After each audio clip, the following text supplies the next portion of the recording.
கொழும்பில் வடிகாலில் கண்டெடுக்கப்பட்ட 100க்கும் மேற்பட்ட கடவுச்சீட்டுகள். கெஹலிய ரம்புக்வெலவின் விளக்கமறியல் நீடிப்பு. விவசாயிகளுக்கு மகிழ்ச்சி தகவல். இன்று முதல் வங்கிகளுக்கு வருகிறது பணம். தேசிய வளங்களை கொள்ளையடிக்கும் நாட்டிலேயே வாழ்கின்றோம். சஜித் ஆதங்கம். தேசிய படை வீரர்கள் நினைவுக்கொடி ஜனாதிபதிக்கு அணிவிப்பு. காவல் நிலையத்தில் வைத்து தாக்குதல் நடாத்திய நபர் உடன் கைது செய்யுமாறு வவுனியாவில் போராட்டம்.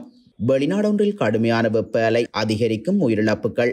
கனடாவில் குடிபெயர உள்ளவர்களுக்கு மகிழ்ச்சி தகவல். ஆங்கில பரீட்சை தொடர்பில் வெளியான அறிவிப்பு.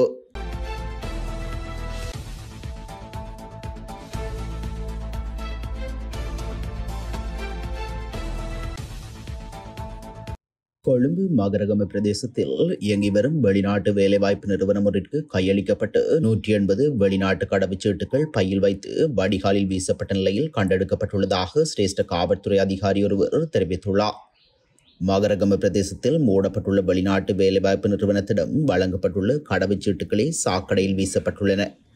அத்துடன் வெளிநாட்டு வேலைவாய்ப்பு நிறுவன உரிமையாளர் வெளிநாட்டு வேலைவாய்ப்பு பெற்றுத் தருவதாக கூறி 25 கோடி ரூபாவிற்கும் அதிகமான பணத்தை மோசடி செய்துள்ளதாக ஆரம்பகட்ட விசாரணைகளில் தெரிய வந்துள்ளதாக அதிகாரி தெரிவித்துள்ளார். வெளிநாட்டு வேலைவாய்ப்பு நிறுவன உரிமையாளர் வெளிநாட்டுக்கு தப்பிச் சென்றுள்ளதாக தமக்கு தகவல் கிடைத்துள்ளதாக தெரிவித்த சிரேஷ்ட காவல்துறை அதிகாரி வாய்க்காலில் காணப்பட்ட கடவுச்சீட்டுகள் தொடர்பில் விசாரணைகள் ஆரம்பிக்கப்பட்டுள்ளதாக மேலும் குறிப்பிட்டுள்ளார். முன்னாள் சுகாதார அமைச்சர் கெஹலிய ரம்புக்வெலவின் விளக்கமறியல் உத்தரவு மீண்டும் நீடிக்கப்பட்டுள்ளது. தரமற்ற மனித இம்னோகுளோபின் மருந்து பொருள் இறக்குமதி தொடர்பான வழக்கில் கடந்த பிப்ரவரி மாதம் கைது செய்யப்பட்ட கெஹலிய ரம்புக்வெல நேற்றைய தினம் குறித்த வழக்கின் விசாரணைக்காக நீதிமன்றத்தில் முன்னிலை செய்யப்பட்டிருந்தார். இதன்போது அவருக்கு எதிரான விளக்கமறியல் உத்தரவு எதிர்வரும் 20ஆம் தேதி வரை நீடிக்கப்பட்டுள்ளது. அத்துடன் இந்திய கடனுதவி திட்டத்தின் கீழ் போலியான ஆவணங்களை சமர்ப்பித்து இறக்குமதி செய்யப்பட்டு தரமற்ற மனித இம்னோகுளோபின் மற்றும் புற்றுநோயாளர்களுக்கான டிடோக்சிமெப் போன்ற மருந்து பொருட்களின் மாதிரிகளை உலக சுகாதார அமைப்பின் அங்கீகாரம் பெற்ற ஆய்வகங்களுக்கு அனுப்பி அறிக்கை பெற்றுக் கொள்ளுமாறும் நீதிமன்றம் உத்தரவிட்டுள்ளது. மேலும் குறித்த காலப்பகுதியில் இறக்குமதி செய்யப்பட்ட மருந்து பொருட்கள் தொடர்பான விரிவான அறிக்கையை எதிர்வரும் 10ஆம் தேதிக்கு முன்னதாக நீதிமன்றத்தில் சமர்ப்பிக்குமாறு சுங்க திணைக்களத்திற்கும் உத்தரவு பிறப்பிக்கப்பட்டுள்ளது. நெற்செய்கைக்கான பூந்தியுரம் அல்லது மியூரேட் ஆஃப் பொட்டாஸ் கொள்வனவுக்கான பணம் இன்று முதல் விவசாயிகளின் வங்கி கணக்கில் வரவு வைக்கப்படும் என விவசாய அமைச்சு தெரிவித்துள்ளது.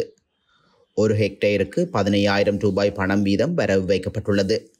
கடந்த சில பருவங்களில் நெல் சாகுபடிக்கு பூந்தி உரமிடுதல் அளவு குறைந்துள்ளதாக விவசாய திணைக்களம் தெரிவித்துள்ளது. நெற்பயிர்களை வலுப்படுத்துவதற்கும் நெல் விதைகளை முழுமையாக்குவதற்கும் எம்பிஓ உரத்தை பயன்படுத்துவது கட்டாயம் என்று விவசாய திணைக்களம் குறிப்பிடுகின்றது. அதிக பருவத்தில் எம்பி உரம் 30,000 மெட்ரிக் டன் தேவை என்றாலும் அதில் 1/3 பங்கை மட்டுமே விவசாயிகள் கொள்முதல் செய்கின்றனர். குறிப்பாக நெற்செய்கையை முடித்துள்ள விவசாயிகளுக்கு இந்த நிதி ஒதுக்கீட்டை வழங்குமாறு விவசாய அமைச்சர் மஹிந்த அமரவீர விவசாய அபிவிருத்தி திணைக்களத்திற்கு பணிப்புரை விடுத்துள்ளார். பங்குரூத்து அடைந்துள்ள நம் நாட்டிலும் ஊழல் திருட்டு அதிகரித்துள்ளது எனவும் விசா மோசடி மற்றும் தேசிய வளங்களை கொள்ளையடிக்கும் ஒரு மோசமான நடவடிக்கையாக மாறியுள்ளது என்றும் எதிர்க்கட்சித் தலைவர் சஜித் பிரேமதாச தெரிவித்துள்ளார். மேலும் விசா நடைமுறையை மாற்றியமைத்ததில் கொள்முதல் முறை, விலை மனு முறை, போட்டி முறை உருவாக்கப்பட்டதா என்பதில் பிரச்சனை எழுகின்றது என்றும் கூறியுள்ளார். பிரபஞ்சம் தகவல் தொழில்நுட்ப வேலை திட்டத்தின் கீழ் 178வது கட்டமாக 11,77,000 ரூபாய் பெறுமதியான ஸ்மார்ட் வகுப்பறை உபகரணங்கள் கொழும்பு கெஸ்பேவ ஆனந்த சமரகோன் வித்தியாலயத்திற்கு வழங்கி வைக்கும் நிகழ்வில் உரையாற்றும் போதே இதனை கூறியுள்ளார். பங்குரோத்தான நாட்டில் கூட இன்னும் பாடம் கற்றுக்கொள்ளவில்லை. புதுப்பிக்கத்தக்க எரிசக்தி எனும் போர்வையில் விலை மனு கோரல் முறையிலிருந்து விலகி தேசிய சொத்துக்களும் வளங்களும் சூறையாடப்படும் காலகட்டத்தில் வாழ்ந்து வருகின்றோம் என்பதை மக்கள் புரிந்து கொண்டாக வேண்டும். ஊழலை தடுக்க வேண்டும், ஊழலை தடுக்க வேண்டும், ஊழலுக்கு எதிரான நடவடிக்கையை வலுப்படுத்த வேண்டும். ஊழலை தடுப்பது கட்டளை சட்டங்கள் மூலம் மட்டுமே மேற்கொள்ளப்படாமல் மேலதிக சுதந்திரத்தை வழங்கி எளிதில் மாற்ற முடியாத அத்தியாயமாக மாற்ற வேண்டும் என சஜித் பிரேமதாச கூறியுள்ளார். படைவீரர் கொண்டாட்ட மாதத்தை பிரகடனப்படுத்தும் வகையில் தேசிய படைவீரர் கொடியானது ஜனாதிபதி ரணில் விக்ரமசிங்கவுக்கு அணிவிக்கப்பட்டுள்ளது. இந்த நிகழ்வு நேற்று பிற்பகல் ஜனாதிபதி அலுவலகத்தில் இடம்பெற்றுள்ளது. இதன்போது ரணவிரு சேவா அதிகார சபையின் தலைவர் ஓய்வு பெற்ற அதிகாரி நிஷாந்த மானகேவினால் ஜனாதிபதிக்கு படைவீரர் கொடி வழங்கப்பட்டது. 3 தசாப்த கால யுத்தத்தின் போது நாட்டின் ஆட்புல ஒருமைப்பாட்டிற்காக தமது உயிர்களை தியாகம் செய்த படை வீரர்களை நினைவு கூறும் வகையில் ஒவ்வொரு மே மாதமும் படைவீரர் நினைவு மாதமாக பிரகடனப்படுத்தப்பட்டுள்ளது. இதற்கமைய ஒவ்வொரு வருடமும் மே மாதம் முதல் வாரத்தில் முப்படைகளின் தளபதியினால் ஜனாதிபதிக்கு தேசிய படை வீரர் கொடி அணிவிக்கப்படும். இதன் மூலம் படை வீரர்களின் மாதம் ஆரம்பமாகின்றது என குறித்த செய்தியில் குறிப்பிடப்பட்டுள்ளது. புளியங்குளம் காவல் நிலையத்தில் வைத்து ஒருவரை தாக்கிய நபரை கைது செய்யுமாறு கோரி வவுனியா புளியங்குளம் சிரேஷ்ட காவல்துறை அத்தியட்சகர் அலுவலகம் முன்பாக நேற்று கவனஈர்ப்பு போராட்டம் ஒன்று முன்னெடுக்கப்பட்டுள்ளது. இந்த ஆர்ப்பாட்டத்தில் தாக்குதலுக்குள்ளான நபர் உட்பட 40க்கும் மேற்பட்டோர் கலந்து கொண்டிருந்தனர். ஆர்ப்பாட்டத்தில் ஈடுபட்டோர் காவல்துறையினரின் பக்கச்சார்பாக செயற்படாது குழாய் கிணறு ராசனை கைது செய், காவல் நிலையத்திற்குள் வைத்து தாக்கியவருக்கு பாதுகாப்பு கொடுக்காதே, பொதுமக்கள் மீது தாக்குதல் நடாத்திய காவல்துறையினர் மீதும் நடவடிக்கை வேண்டும் என பல்வேறு கோஷங்களை எழுப்பியுள்ளனர்.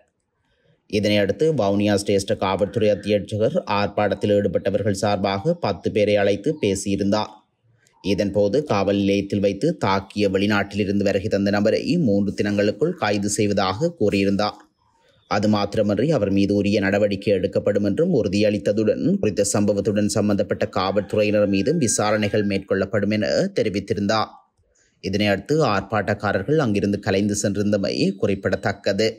கடந்த மாதம் 15ஆம் தேதி வவுனியா சின்னப்பூவரசங்குளம் பகுதியைச் சேர்ந்த ஒரு பிள்ளையின் தந்தையை புளியங்குளம் காவல் நிலையத்தின் பதில் பொறுப்பதிகாரி உட்பட ஏனைய காவல்துறையினர் பிடித்து வைத்திருந்தனர்.